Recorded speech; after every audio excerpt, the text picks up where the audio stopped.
dengan nih Mas Bams DKW 9 nih, Nah, yes. yang kok langsung tiba-tiba dengan klik gitu dengan tembang-tembang campur sari. Campur sari. Nek rumiyin iku kan gendeng-gendeng gitu ya, Laras, apa laras, nah Ji. gendeng-gendeng Ji. Jawa ki karawitan dan Ji. banyak banget jenisnya ngoten nggih. Laras. Kok klik sing tenggene ati kok kok kayane kok klik banget penak banget yang campur sari. Nah, itu awal mula ceritanya dos pundi niku? Ji, sebenarnya pun ngeten, campur sari menika kan salah satu musik dari asli Pulau Jawa, terutama Jawa Tengah. Nah, kalau rasan menika dalam menika Bambang Surono namipun asli. Menika asli wonten Semarang. Saking awit-alit menika dalem bapak ibu menika seniman keroncong. Oh, keroncong. Terus ibu sebagai vokalnya keroncong, irama prima. Bapak juga kagungan grup keroncong menika namanya pun Sinar Melati. Oh. Jilah. Kelarasan tiang sepuhipun Bapak Heru Setianto, Bapak Dalem nika nggih naminipun Bapak Fredrik Sadono Junta, seorang militer, polisi militer ingkang menggemari musik keroncong. Beliau menika sebagai pemain seruling di RRI Jawa Tengah. Oh. Terus memang dari eyang dari Bapak atau Papi Pak Heru Setianto ugi sakmenika mami nggih tasih sugeng Ibu Sri Widayati juga dari keturunan seniman keroncong. Oh, jadi darah seninya itu sudah mengalir dari nenek moyang ya. Waduh, hebat banget. Saking leluhur baru. Iya, leluhur mah ya, betul. Ya, nah, Ibu ternyata tidak salah ya. Memang budaya Jawa yang kadang nyuwun sewu. Lari-lari sakniki niku kan kok desa mentok, kok norak temen toh. Padahal ternyata itu kekayaan Indonesia asli loh. Kekayaan Indonesia asli. Jangan sampai kebudayaan kita itu tergeser, nggih. Betul, karena memang sudah banyak terjadi kesenian-kesenian asli Jawa itu yang justru diklaim oleh negara asing hanya karena apa? Jawa dewi, yo boleh monggo silahkan seneng dengan kebudayaan asing, tapi ojo kebangetan ninggalke leluhure asli. Jawa jalari Jawane. Betul, Jawa jalari Jawane. Nah itu ngendikane Mas Bambang Surono nggih. Tapi disingkat jadi Mas Bams DKW 9. Nah, 9 itu karena angka istimewa nih. Ngomong-ngomong 9. Nek Rona senangnya angka 8. Angka 8 ya. Amargi ini kan seperti rel kereta. Biar tidak putus. Biar rezeki niki ora putus. Atau mau kan langsung gitu ya tidak terputus ya. Jadi 20 yang digabungkan 0 kecil dan 0 besar jadinya 8. Jadi 8 ya, betul. Dan ini kan ngaten ndak lanjuti kalau ingkang sampun dipun Mbak Rona wondanu nggih dari dalam babakan kok saged klik kalian campur sari. Ini kok ngaten. Amargi dalem pada tahun 2019 tanggal 22 Desember ini kan wonten acara Mas Didi Kempot konser wonten Boyolali berkaitan dengan ulang tahun DPRD Boyolali ingkang 69. Lah menika memang kelerasan dalem menika sebenaripun nggih menggembari Mas Didi Kempot saking tahun 2009 pun. Lagu nika ingkang terkenal niku stasiun balapan. Stasiun balapan kali 1000 kutho. Namun itu kenangan saya saat digawani pentungan karo bapak. Lah nika kelerasan dalam nika tasih tahun 2000 nggih, tahun 2000 niku sampun lulus akhir 99 lah ya. Nggih, sampun lulus STM, sampun nyambut damel. Kok wonten yai niku ngendikan ngaten. Bambang, ini orang saya biar ate kasar. Kan dalam asli Semarang. Oh, nggih. Kula nggih dangu teng Semarang. Semarangnya pun wonten pundi? Kula wonten teng iki Gunung Pati.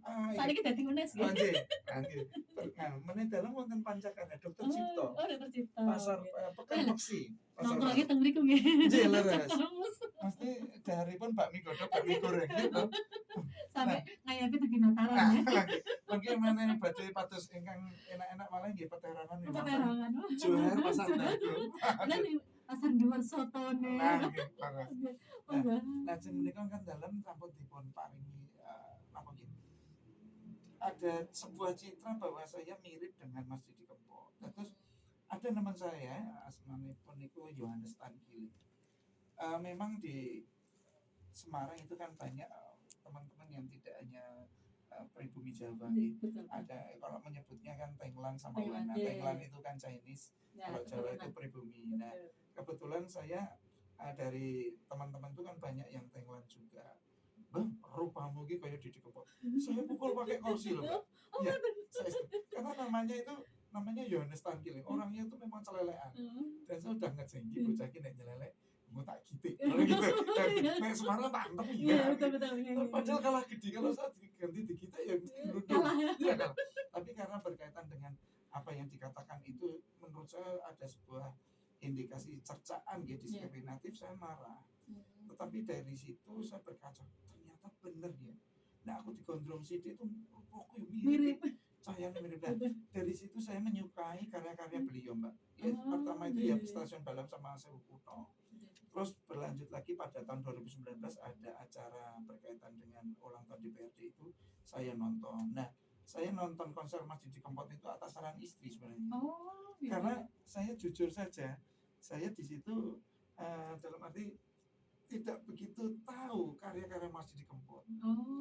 Dari situ satu panggung saya di antara 10.000 orang di lapangan Kemiri di DPRD Kota Boyolali, saya ditunjuk oleh timnya itu adalah tim sponsor beliau dari tes sepeda balap Solo. Ini maaf saya menyebutkan saja, jujur aja. Nah beliau itu asmanipun Pak Hartono. Pak Hartono orang yang berjasa buat saya menemukan saya dengan Mas Didi Kempot. Saat itu juga saya ditutin, ya itu kalau panjenengan nanti bisa mersani di Google atau panjenengan bisa searching di YouTube Bambang Surono atau Didi Kempot kawin, nanti ada gambarnya saya dirangkul Mas Didi Kempot. Itu foto saya asli. Sudah Dan kepoin. ada beberapa talent-talent dari tes sepeda balap, ternyata Mas Didi Kempot juga salah satu brand ambassador dari tes sepeda balap. Akhirnya singkat cerita saya di panggung, akhirnya Pak Hartono beliau itu menghentikan gini, Mas Didi Kempot kan beliau nyanyi Banyulangit. Saya duduk itu tidak di duduk kursi penonton seperti Pak Bupati atau para jajaran aparatur negara, tidak. Saya duduk di belakang panggung. Ya, jadi Mas Didi Kempot nyanyi di depan, saya di belakang beliau. Di belakangnya Dori sama Mbak Sandi pelan gitar. Nah, di situ akhirnya Mas Didi Kempot break gitu. Kan ada satu lagu break yang nyanyi mbak-mbak yang lain gitu, Tika Voice, Mbak Ian, Mbak Rima sama Mbak Yudit. Itu Mas Didi Kempot, ini ada yang mau minta foto. Saya itu seketika langsung mau salam, oh kurang gondrong rambutmu. Beliau menghentikan gitu. Ya, saya memberanikan diri langsung matur gini, Mas Didi Kempot, tepangke saya Bambang Surono, saya versi muda ini jenengan versi sukses. Nah, saya nyium foto. Begitu saya minta foto, cepat-cepat itu saya dirangkul Mbak, gondrong rambut. Ada sebuah perkataan yang masih saya ingat sekarang. Jadi tidak tersurat tapi tersirat. Bahwa ada beberapa hal yang memang harus dilestarikan. Saya berat banget kalau saat saya ingat itu. Karena apa? 5 bulan setelah saya bertemu dengan beliau, tanggal 2 Desember itu, tanggal 5 Mei-nya beliau seto. Dan pada saat itu saya dari Desember sampai April itu saya bergabung satu sponsor dengan beliau, tetapi saya low budgetnya, beliau high budgetnya. Jadi top up-nya beliau di stasiun televisi, saya di kelasnya pasar dengan produk yang sama. Akhirnya saya diberikan kesempatan oleh beberapa biaya di sana, termasuk Bapak Hermawan Kertajaya dan ada beberapa rekan-rekan dari Departemen Perindustrian. Saya tampil dengan sponsor tes sepeda balap itu, saya tampil di Bukit Sekipan atau di Tawangmangu. Saya menghibur, menggantikan Mas Didi Kempot yang saat itu juga sedang perform di luar kota. Mungkin hanya 2 lagu, 3 lagu, Sewu Kuto, Cidro, sama Tatu. Saya nyanyi di situ. Akhirnya saya diberikan sebuah asmo bahwa ini Bambang Kempot. Saya tidak berani karena Mas Didi Kempot hanya satu. Akhirnya saya membuat nama Bams DKW 9 atau Bambang Surono Didi Kempot KW Songo. Nah, KW Songo itu berasal dari pada tahun 2020 setelah saya ketemu dengan Mas Didi Kempot, saya menjadi ketua KKN.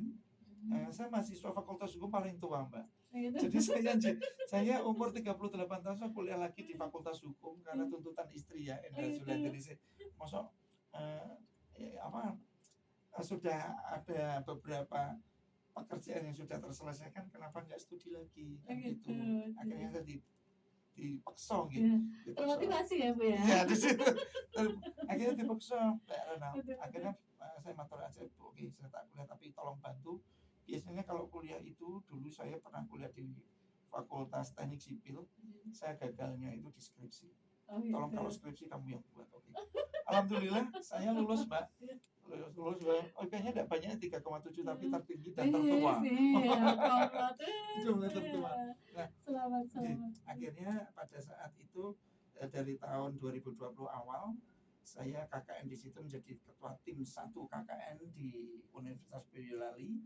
Saya KKN di Desa Simo, di Desa Pentor, di Desa Pentor. Terus akhirnya saya dibilang gini, oh ada seorang bidan Mbak dan dokter cantik di sana bilang, halo ada ketua KKN-nya, ayo di Kempot, iya kawi songo, gitu. Itu menjadi motivasi dan saya buat suatu namanya Bambang Didi Kempot Kawi Songo sebenarnya. Kok terlalu panjang, terus akhirnya ada beberapa panggilan streaming sampai viral di beberapa stasiun televisi swasta boleh nyebutkan Mbak TV-nya? Belum di skip aja. Gitu, pokoknya inisialnya TIN gitu. Ada sekitar 5 stasiun televisi dan ada beberapa acara di stasiun juga. Terus akhirnya saya juga memproklamirkan namanya PAMS 39. Jadi dari hinaan itu menjadi motivasi. Bahwa nama itu merejeki. Ya amin, betul. Ya itu mendengar ternyata BAMS di kami 9 sejarahnya seperti itu. Kenapa muri-muri budaya Jawa itu ada sejarah. Ya wes, sebelum dilanjutkan ngobrolin, nah ini spesial stasiun balapan. Iya, Rona juga punya kenangan di Gawani Pentungan. Kan gedung Songo kono ya Mas. Pokoknya spesial buat panjenengan ini stasiun balapannya juga buat Mas Nick yang streaming dari Lombok yang kirim salamnya buat keluarga yang ada di Magelang. Yuk kinang-kinang tekan stasiun balapan asik dijogeti sinambi leyeh. Monggo.